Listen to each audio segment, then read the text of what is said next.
The movie begins in medieval Scotland, where Queen Eleanor plays with her daughter Merida as she celebrates her 6th birthday. King Fergus gives Merida a bow as a birthday present and teaches her how to shoot with it.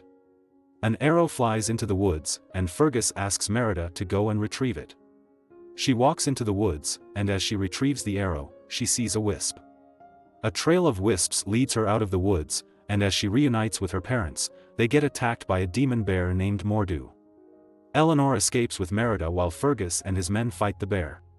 10 years later, Merida turns 16, and Eleanor teaches her how to be a proper princess. She complains about how her mom controls her entire life.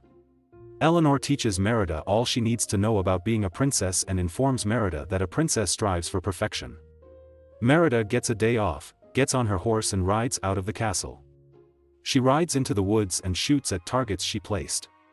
Merida hits all the targets and continues riding till she reaches a cliff. She climbs a rock and drinks water from a waterfall beside it. That evening, Merida returns to the castle and places her horse in the stable. She steals some pastries from the kitchen and walks to the dining hall where her family eats. She sees her dad telling her younger brothers, who are triplets, the story of how he lost his leg while fighting Mor'du. Merida completes the story for Fergus, and she sits with the others. She tries telling her mum about what she did in the woods, but Eleanor doesn't listen. A maid hands Eleanor some letters, and she reads them as Fergus plays with his dogs. She reads the letters and informs Fergus that the lords of the kingdom have accepted to present their sons as suitors for Merida's betrothal. The triplets are excused, and Merida refuses to get betrothed. Eleanor informs her that she doesn't have a choice, and she storms out of the room. Eleanor enters Merida's room and tells her the story of how a kingdom fell into war and chaos because the oldest prince refused to rule with his siblings according to tradition. She informs Merida that marriage isn't the end of the world and tells her to make peace with it. Eleanor returns to her room and Fergus, and she talks to him. Simultaneously, Merida talks to her horse Angus and vows not to let the betrothal happen. The following day, the lords of the kingdom arrive with their troops and enter the castle. Fergus tries to address the lords and their troops but doesn't know how, and Eleanor helps him. The lords present their sons, and a fight ensues after they laugh at Lord Dingwall and his son. Eleanor forces Fergus to stop the fight, but the triplets instigate another fight, and Fergus joins them. Eleanor walks into the crowd and drags Fergus and the lords to the front. She stops the fight, and they apologize. Eleanor informs the lords that according to their laws, only the firstborn of each can be presented as champions in the games to decide who will get betrothed to Merida. Merida listens to what her mother says and devises a plan to use the information to her advantage. She chooses archery as the game the champions will play, and Eleanor orders for the games to begin. The games begin, and the champions prepare. Lord MacGuffin and Lord Mackintosh's sons miss the target. Lord Dingwall's son, who barely knows how to use an arrow, accidentally hits the target, and as Fergus jokes that Merida will have to get married to him, he realizes that she isn't on her seat. Merida appears and announces that she'll be contesting for her hand in marriage. Eleanor forbids her from doing such, but Merida shoots all the targets and hits them. Merida returns to her room, and her mother follows her. Eleanor informs her that she doesn't know the consequences of her actions and says. Merida refuses to get betrothed, and as she yells at her mother, she uses a sword to cut the tapestry Eleanor made. Eleanor gets angry, takes Merida's bow, and throws it into the furnace. Merida cries as she runs away, and Eleanor realizes what she's done and feels bad. Merida rides out of the castle on her horse and into the woods. Angus gets scared when they arrive at a circle of standing stones. Merida falls off his back as Angus stops running, and Merida sees some wisps. She follows their trail, and they lead her to a small house. Merida enters the house, and she meets a witch. She pays for the witch's services with a necklace given to her by her mother. She asks the witch for a spell to change her fate, and the witch uses her magic to make a cake. She informs Merida that her mother will change when she eats the cake, and Merida returns to the castle. In the castle, Eleanor meets Merida and informs her that she's pacified the lords, and Fergus is distracting them. She tells Merida that a decision has to be made, and Merida gives her the cake. She lies about making the cake, and Eleanor eats some of it. Eleanor begins to feel uncomfortable, and Merida takes her to her room. They walk past the lords, and Eleanor informs them that she'll make a decision when she feels better. They arrive at Eleanor's room, and Merida puts her in bed. Eleanor falls to the floor, and as she gets up, she transforms into a bear. Merida realizes that the witch changed her mother into a bear and didn't change her mother's mind. Eleanor retains her consciousness but is unable to speak. Fergus hears a strange noise and realizes something doesn't feel right. He asks the lords and their men to follow him as he goes to see what's going on. Eleanor leaves the room and walks around the castle. Merida tries to stop her, but she refuses. Maudie sees her and she screams as she runs away and meets Fergus and the others. She informs them that she saw a bear, and they run to where she saw the bear.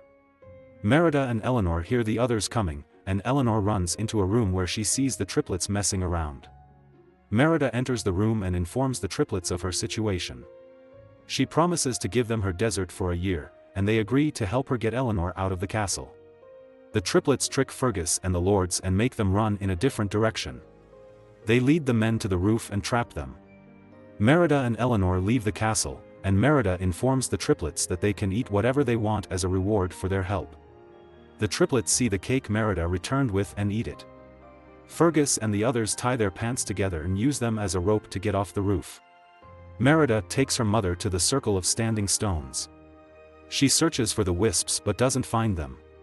Eleanor walks into the woods, and as Merida follows her, she remembers the road to the witch's cottage. They arrive at the cottage, and Merida sees that it's empty. As she enters, she pulls a string that activates the witch's pot. The witch leaves a message for Merida and informs her that the spell will become permanent by the second sunrise if she cannot mend the bond torn by pride. The cottage explodes, and Eleanor protects Merida. As Merida sleeps, she remembers how Eleanor always cared for her as a child. She wakes up, and Eleanor gives her some berries to eat. Merida informs Eleanor that the berries are poisonous, and they go fishing. Merida catches some fishes with her arrows, and they roast them. They begin having fun in the stream, and Merida notices that Eleanor is acting strange. Eleanor gets out of the water and walks into the woods. Merida follows her and tries to stop her, but Eleanor behaves like a normal bear and tries to attack her but stops. Eleanor and Merida hear a strange noise and walk deeper into the woods. They see a wisp, and it leads them to an abandoned castle. Merida realizes that the castle is from the story her mom told her, and as she walks, she falls into a hole in the ground. Merida arrives in a throne room and sees a stone tapestry. She realizes that the torn bond is the tapestry she tore. She then remembers that the witch mentioned she performed the same spell for a prince and realizes that the prince became Mor'du. Mor'du appears behind Merida and attacks her. Merida shoots at it, but the arrows don't affect it. She jumps and grabs Eleanor's hand, and Mor'du emerges. Eleanor buries it under rocks as it attacks them, and they run away. They arrive at the standing stones, and Merida informs Eleanor that they must return to the castle and fix the tapestry or she'll become a real bear like Mor'du. They return to the castle and use a hidden door to enter. Merida realizes that the lords and Fergus are fighting, and Eleanor suggests they calm them down. Merida walks into the room and distracts them while Eleanor walks behind them. Eleanor pretends to be a stuffed bear and instructs Merida on what to say to the men. Merida reminds the lords that they abandoned their hatred for each other to unite and fight a common enemy. She informs them that they must go against tradition and create their own story. Eleanor prompts Merida into telling the lords that they should be allowed to pick who they love at their own time, and the lords agree with her. Merida further distracts them by making them go to Fergus' wine cellar to celebrate. Merida and Eleanor enter her room and try to remove the tapestry. Meanwhile, Fergus enters his room and sees that it's been destroyed by a bear. He rushes to Merida's room and sees her with Eleanor. He fails to believe that Eleanor transformed into a bear. Eleanor loses her consciousness and attacks them. She knocks Fergus down and realizes what she's done. Fergus gets up and locks Merida in her room as she runs away. Fergus and the lords pursue Eleanor as she leaves the castle. Merida sees that the triplets have transformed into bears, and she instructs them to retrieve the key from Maudie. Maudie tries to run away, but they get to her and take the key. They return it to Merida, and she takes the tapestry as she rides away. They ride in the woods and see some wisps. The wisps direct them to the standing stones, where Eleanor has been captured. Unknown to them, Mor'du watches and follows them. Merida arrives at the standing stones and stops Fergus from killing Eleanor. She informs him that the triplets are the bear cubs, and Mor'du arrives. The lords try to stop it, but it knocks them down. Fergus gets up and tries to kill Mor'du, but it hits him away. Eleanor sees as Mor'du is about to attack Merida, and she breaks from her restraints. She attacks Mor'du, and a fight ensues. Mor'du overpowers her, throws her into a standing stone, and the stone cracks. Eleanor realizes that the stone is damaged, and she drags it to the stone. She then knocks its head on the stone multiple times, and it pushes her away. As it rushes to attack her, the stone falls and crushes Mor'du, killing it. The prince's soul emerges from Mor'du and thanks Merida for freeing it. It transforms into a wisp and flies away. The second sunrise arrives, and Merida covers Eleanor with the tapestry. Eleanor remains a bear, and Merida feels bad. She begins crying as the sun shines on her, and she hugs her mom as she says she wishes to get her back. She tells Eleanor she loves her, and Eleanor suddenly hugs her. Merida realizes that she has transformed back into a human, and Eleanor kisses her. Fergus reunites with his wife, and the triplets return to their normal forms. They return to the castle and bid farewell to the lords as they return to their lands. Fergus realizes the triplets are on one of the ships and is forced to retrieve them. Eleanor and Merida ride together in the forest as the lords leave. The end. Thank you for watching. Check out these other videos and make sure to subscribe and tap the bell to be notified about our latest videos. See you next time.